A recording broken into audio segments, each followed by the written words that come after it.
When you think of a new year, what do you envision? Fireworks whistling into the sky, launching sparks of colour across the dark blue? A husband and wife tinging a champagne glass, sending bubbles into a frenzy? Or a mass of people huddled in a snow-caked Times Square, counting down from 10 to 1 before an ecstatic cheer? The promise of a new year engages our imaginations. It plays on our individual and collective psychological propensity to categorize. That was then. This is now. We date our books and albums by year. When we set personal bests or achieved awards. When we got married, when we were born, and when loved ones die. We engage in ritual for the new year. The Earth has completed another revolution around the sun. Looking back at 2024, my year was filled with plenty of amazing moments. My sister had her dream wedding in Crete.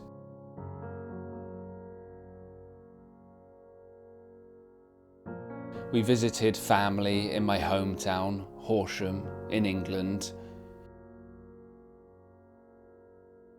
My parents flew across the Atlantic to visit us in Malibu and go to events and have a vacation in Joshua Tree.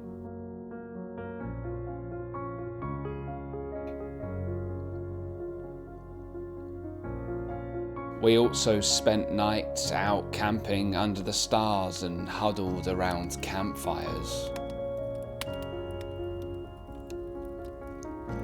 However, this year was also rife with challenges. We had a fire recently.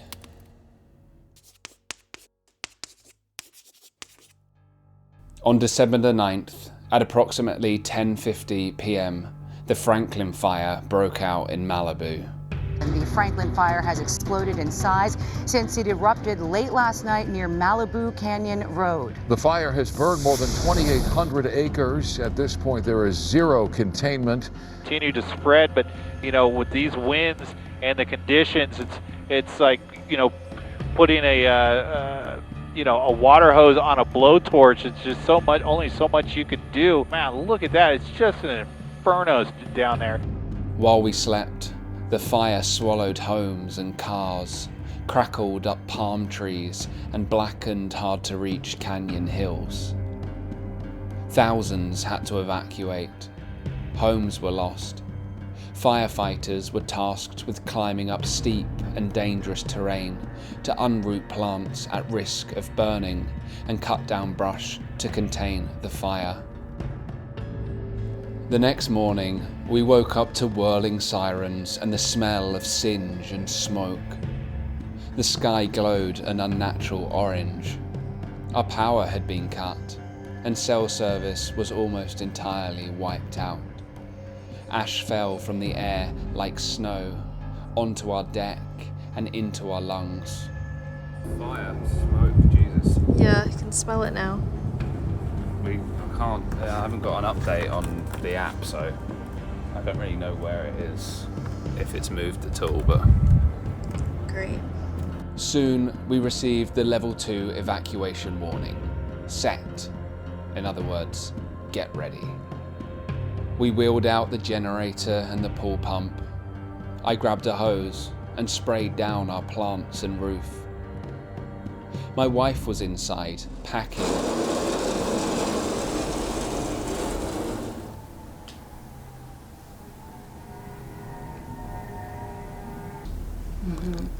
That was weird. Weird timing. Okay, where was I? My wife was inside, packing. I carried box after box, stuffing our car and RV with clothes, books, notepads, and wedding photos. The most precious things we never want to lose. Last came the unopened Christmas presents from under the tree, neatly packed into a brown paper bag. These are just objects. we tell ourselves. These are just objects, I try to reassure Rachel. By nighttime, we spotted the flames from our street, creeping their way towards us over the ridgeline. We knew the fire was not only moving closer to our home, but also to so many friends and neighbours. The Franklin Fire came 6 years after the last major one, the Woolsey Fire, which burned 100,000 acres and destroyed 400 homes in Malibu alone, including my wife's family home. Rachel said many of the items she missed the most were the things we could not replace. Photographs, artwork made by family, the things you can't find on a shelf or in a store. During the Franklin Fire, however, we had the privilege of time to thumb through as many items as we could, time to ponder their significance to us, time to wait, to watch, to plan what we needed to do if we had to leave. We were lucky enough for our home to be spared this time, but we know that there were many that did not have the same fortune, and our hearts go out to them.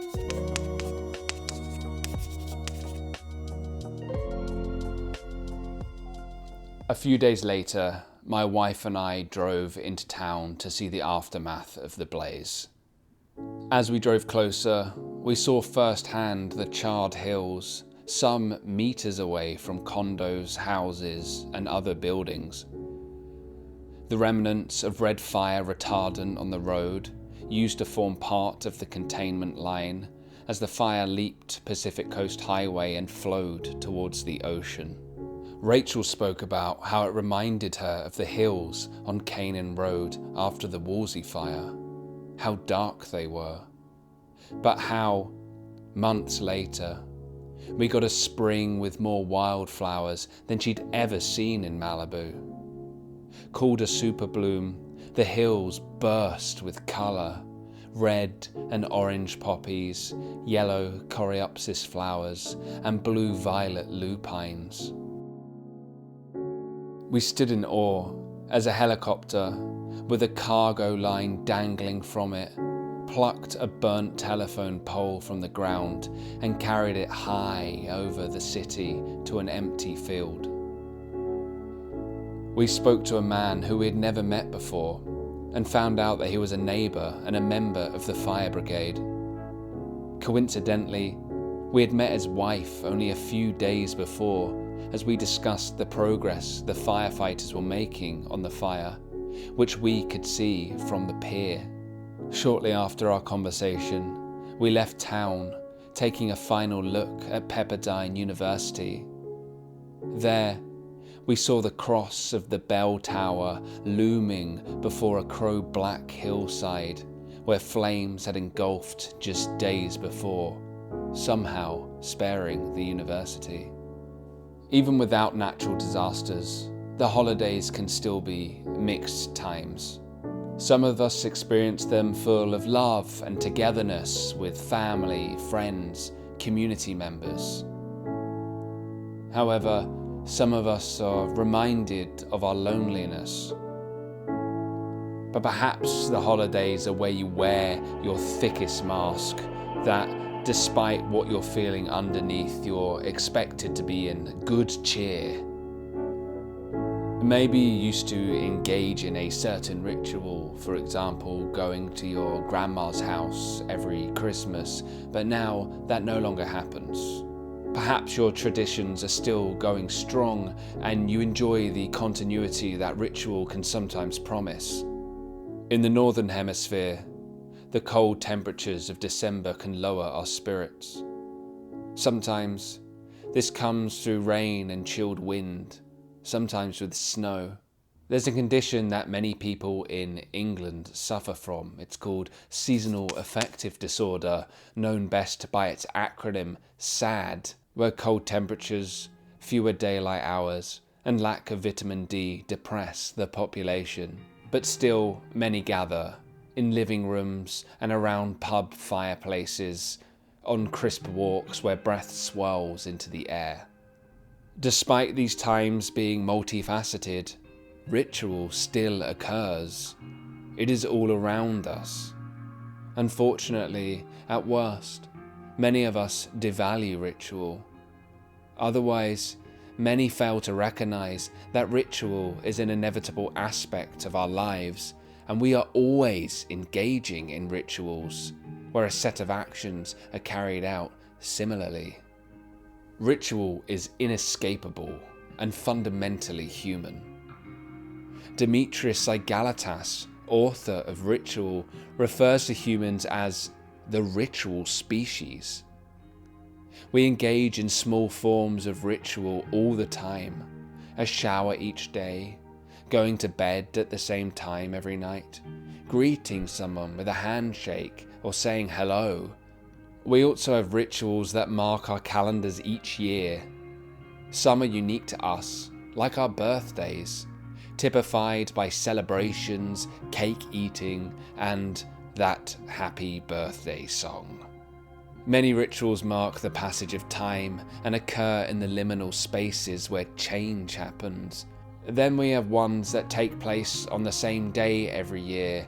In the US, we have Independence Day, and in England we have Guy Fawkes Night, which is also known by a short rhyme: remember, remember the 5th of November. Had to add that bit of poetry. And then we have other ones that cross borders, like Christmas or New Year's. Some celebrate the solstices, when autumn becomes winter or when spring becomes summer. Rituals help take us from the doorway of one moment into the next. And so for New Year's, we tend to engage in a ritual that's filled with optimism.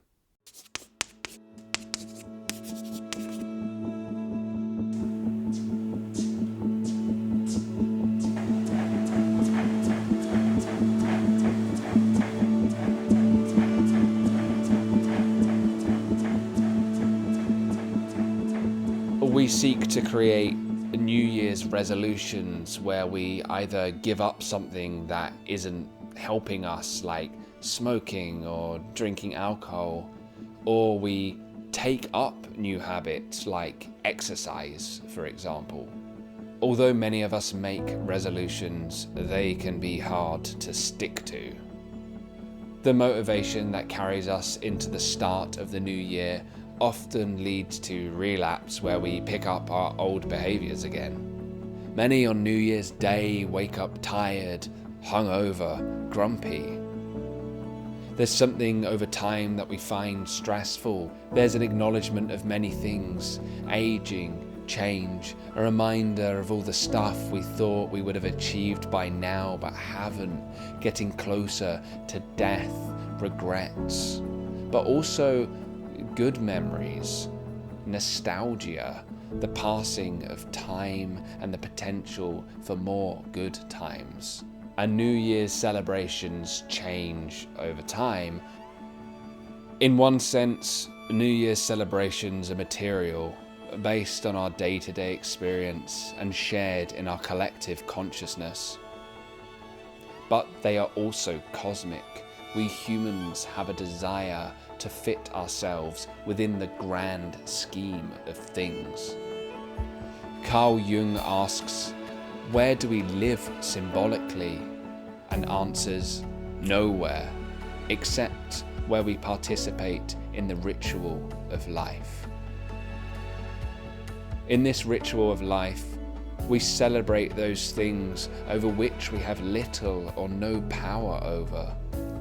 The Earth's revolution around our great life giver, our small star, represented by many gods throughout history, including the Egyptian god Ra and the Greek god, also of poetry, Apollo. Our New Year's help us place ourselves within this cosmic drama, demonstrating our smallness in the sea of vastness. We honor the macrocosm, like the movements of the planets within the microcosm of our bodies. Rituals, even though they follow a structure, can never be the same twice. No two Catholic masses are the same. no to musical or poetry performances, because the time and the place can never be exactly the same. The psychological disposition of the performers and the participants and the listeners can never be the same either. Ritual orients us to change by creating a type of order that is otherwise experienced as pure chaos. Natural disasters like wildfires and deaths and job losses and the birth of a baby and marriages, all of these different things can cause upheavals in our lives that make ritual so necessary. But ritual, especially those that are more intentional, gain resonance over time. If we deprive ourselves of it, we can completely lose our sense of order.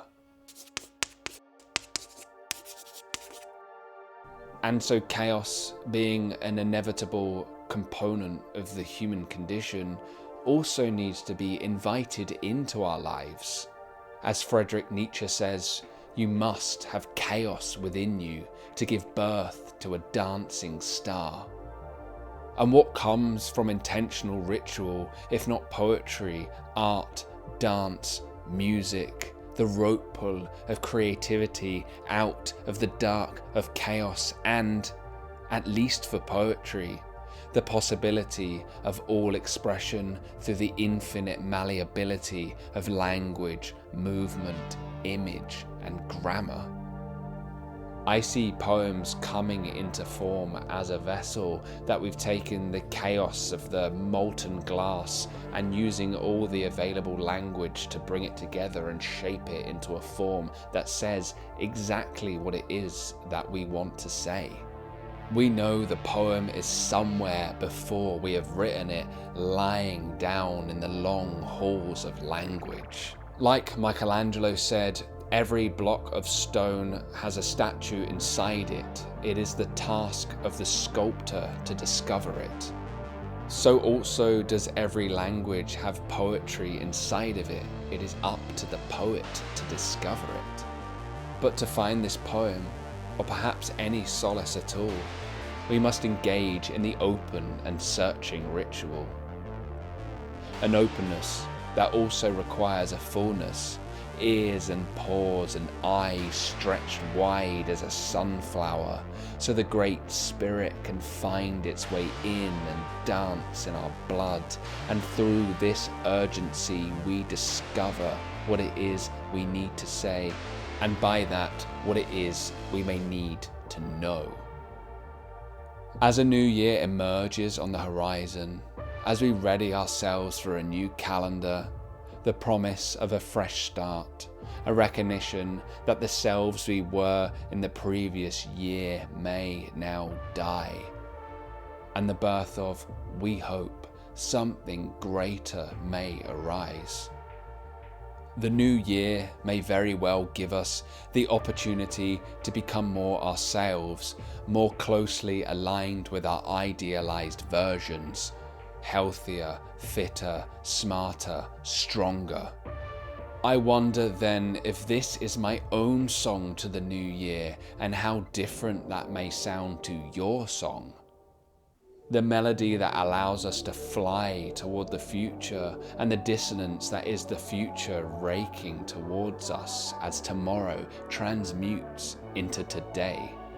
When the new year comes and we wish each other Happy New Year, may we think about exactly what it means that something new is starting, something changing, something chaotic emerging from unknown tomorrows, that we may make some semblance of sense through ritual.